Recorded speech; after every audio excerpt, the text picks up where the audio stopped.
sentimento de urgência para regular of reglamentar por meio de lei of landsbesluit of em todo caso, do parlamento we noite com motie, se seta herment que o parlamento tem para dar o desejo de lo que está direção para o governo vai para lo que está necessidade de pescador e muito em particular spearfishers para por sobreviver de período de Covid e de calamidade. Me creio em todo caso que verdade minha proposição ao tarde tapa por basali for de ponto que a lei que agora entregar a noite ainda dentro do conteúdo não está o que é mestre tapa nós tur três taribo linha pero que lo vai sim tariba é sei para wak como adaptar como por direito de caso que não que tur três minister por aí nang mes na respeitando cada sua lei e tratado não, pero muito em particular para esnang que tem necessidade para o cambio aqui e também que ênfase que o grupo de meta para qual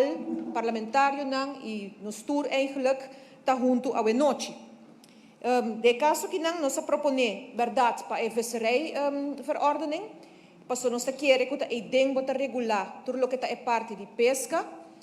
E porta caiba de outro minister, esse não está nada, pero esse não significa que o lobo não pode vir parlamento e trazer o cambio na DG, ou trazer G. E nós pensa também, of decidir, of de todo caso de nos banda de carteira de natureza, para não cambiar aqui de natuurverordening, para isso aqui está o que tem que juist proteger, o que está nos flora e fauna, parlamento sai também, para a proposição de visserij,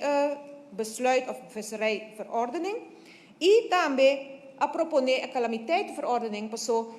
aunque eu também sei que não está possível, me te quer juridicamente, lo está wakilo, não está mogelijk, pero me por bisa sim, que no período que passa aqui não, tá hopi coisa não está essencial e urgente a passa de calamiteitenverordening aqui e sua ventaja eigenlijk como mirando o que nós estamos trazendo para diante, tá que na modi papia we noite mesmo por cambiar. É algo que não de guarda par dia, não de guarda par semana, tá a noite mesmo na modi papi de reunião bota adaptar calamiteitenverordening cita assina urgência. Então se está a intenção para trazer essa aqui para diante. Em todo caso, de minha banda, me tá para seguro para processo de wetgevingstraject que está transparente e segundo boa governação e me tá querer para tomar decisão que tem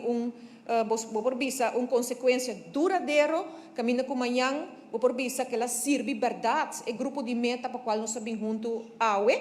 e quizás não somente de Covid, pero também é tempo nos dilante e por 6 meses me tá boga para de caso que não é cana seu trajecto vai lesuar é por baixo de fast track se você chama assina pero de cooperação se com todos 3 ministros como está para atrás para por pôr na firma bauge mas danke